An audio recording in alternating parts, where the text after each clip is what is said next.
কুমিল্লা জেলা এমন একটি জেলা, আমরা শিক্ষা সাহিত্য সংস্কৃতির জেলা বলে থাকি, কিন্তু আজকের যে দিবসটি এর সাথে কিন্তু এই জেলার একটা নিবিড় সম্পর্ক রয়েছে, এই কারণে যে এটি একটি ইতিহাস ঐতিহ্য সমৃদ্ধ জেলা। তো দুঃখজনক হলো সত্য যে আজকে এখানে আমি পর্যটন সংশ্লিষ্ট অর্থাৎ কুমিল্লায় এই দিবসটি পালন করে থাকে মূলত পর্যটন কর্পোরেশনের কোনো অফিস না থাকাতে আঞ্চলিক অফিস আছে এখানে প্রত্নতাত্ত্বিক অধিদপ্তরের। প্রত্নতত্ত্ব অধিদপ্তরে আমি কাউকে এখানে দেখতে পাচ্ছি না, যদি থেকে থাকেন একটু জানাবেন। এই দিবসটি মূলত গত বৃহস্পতিবারে গেছে এবং এটি জেলা প্রশাসনকে মনে করিয়ে দেওয়া বা কিংবা আয়োজন করার দায়িত্বটি কিন্তু এই প্রত্নতত্ত্ব অধিদপ্তরের উপরেই বর্তায়। আমরা কিন্তু আজকে মিটিংও তাদেরকে দেখতে পাচ্ছি না, এই যেমনটি এবছর না এবং প্রতি বছর এখানে আমরা তাদের অনুপস্থিতি দেখি। আজ থেকে 3 বছর আগে এই প্রত্নতত্ত্ব অধিদপ্তরের আঞ্চলিক পরিচালকের দায়িত্বে যিনি ছিলেন ডক্টর আতাউর রহমান, তিনি একজন মাটির মানুষ, কাজের মানুষ ছিলেন। এরকম মানুষগুলো যখন চলে যায় তখন আসলে আমাদের বিভিন্ন সেক্টরে আসলে আমাদের বিভিন্ন সংকট দেখা দেয়। এমন একটি সংকটের মধ্যে আছে আমরা। বর্তমান যিনি, আমি এক ধরনের বদনামের মতো হয়ে যাচ্ছে বিষয়টি, বর্তমান যিনি আঞ্চলিক পরিচালক আছেন তার সাথে আমাদের বছরও একবার দেখা হয় না। অথচ ডক্টর আতাউর রহমান যখন ছিলেন তখন কিন্তু তিনি আমাদেরকে ডেকে পাঠাতেন নানান সময় নানান কাজে।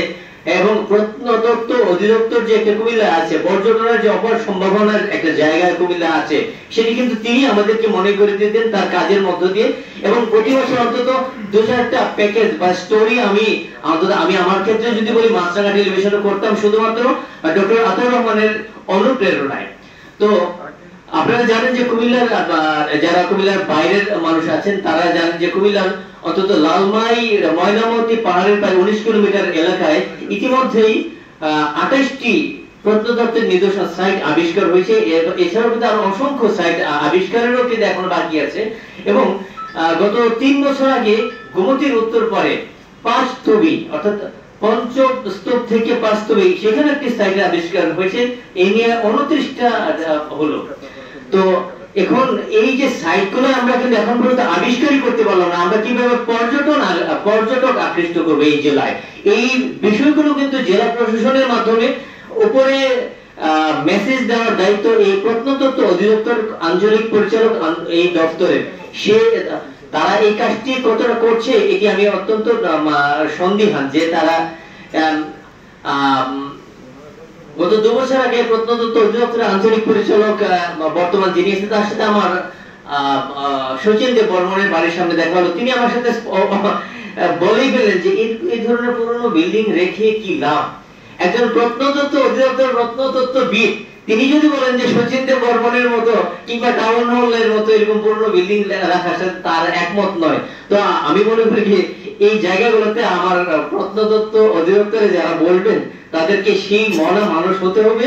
এবং জেলা প্রশাসনের মাধ্যমে আমি প্রশাসনের কাছে